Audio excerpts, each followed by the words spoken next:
ծառայում է Ադրբեջանին, եւ սա արդեն ակնհայտ է, եւ գիտեք, սարսափելի բան եմ ասում, բայց ես չեմ զարմանա, եթե այն սահմանադրական փոփոխությունները, որ Նիկոլը առաջարկելու է եւ որ մինչեւ հիմա գաղտնի է պահում, ես չեմ զարմանա, եթե այդ սահմանադրական փոփոխություններում Նիկոլը առաջարկելու է միացնել Հայաստանի Հանրապետությունը Ադրբեջանին։ Իսկ մենք շարունակում ենք լռել։ Սա է այդ սարսափելի իրողությունը։ Ու հիմա գիտեք, ես մտածում եմ, որ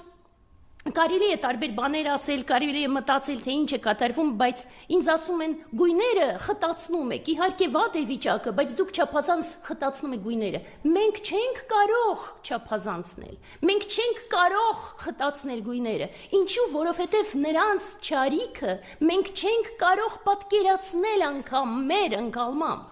Մենք չենք կարող պատկերացնել, որովհետև իրենք ծառայում են չարիքին, իրենք չարիքի հետևորդ են, եւ ես չեմ զարմանա, եթե